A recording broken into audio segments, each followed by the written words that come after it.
Ngayong araw, mag-viewing pala kami ng client ko sa sa Pasabolong site. At bago kami pupunta doon, dito kami magkikita sa IBT. At sabi ni ma'am na mag-breakfast muna daw kami sa Jollibee. Thank you so much ma'am sa paglibre sa akin sa breakfast. So after nun, dumiretso na kami sa site. Umuulan talaga ng pagdating namin doon. So tingnan nyo na talaga, maputik talaga yung lupa.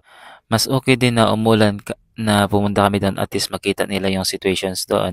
Pre-sealing project pa po ito, so it means wala pa po yung bahay, ika-construct pa lang po.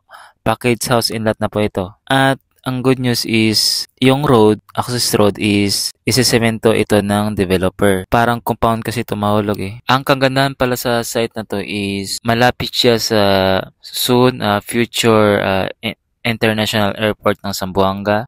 Future Andalus Township. Yung parang BGC na po yung development niya. Complete na po. Parang separate city na siya. May mall na sa loob, commercial spaces, restaurant, hotel, mga BP offices, etc. Malapit din ito sa pinakamalaking mosque sa Pilipinas, yung sa Dick Grand Mosque. At sa budget-wise and yung future arcade mall na ongoing ngayon kinoconstruct. Ang kagandahan kung mag-invest ka sa mga pre-selling na project is mura pa siya. Kasi kung may structure na o may building na or ready for occupancy na, mas mataas na po yung price. So after nun, dito namin sa site, pumunta naman kami sa office para kasi may mga questions pa ka na ma'am about sa house construction, sa materials na gagamitin, sa payment terms, sa mga requirements needed. So after nun, nung in-explain na ni Sir Janelle and Ma'am Macy, so, pumunta kami dito sa going house construction na to story kasi same floor area man doon sa sa Pasabolong pati dito 75 square meter yung floor area. At example naliitan kayo dito sa floor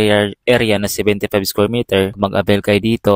Kung gusto niyo palakihan, pwede naman kasi i-construct pa man natin yung bahay. Wala pong problema, i-costing lang po. So, after nakita nila ma'am yung ongoing house construction. So, okay naman sa kanila. May babaguhan lang sila sa floor plan. At pagkahapon na, kasi morning man kami na viewing, pagkahapon is good news kasi sinecure na ni ma'am yung slot. Ni-reserve na nila. So, congratulations sa inyo, ma'am sir, sa future dream house niyo po. OFW po yung husband ni ma'am, seaman po. So, kahit OFW kayo, no, matutulungan ko din po kayo mag-avail ng bahay. Dito sa Pasabolong project namin is 5 slot na lang po natira. So, sinecure na nila ma'am yung slot, reserved na nila. So, 4 slot na lang po yung natira ngayon.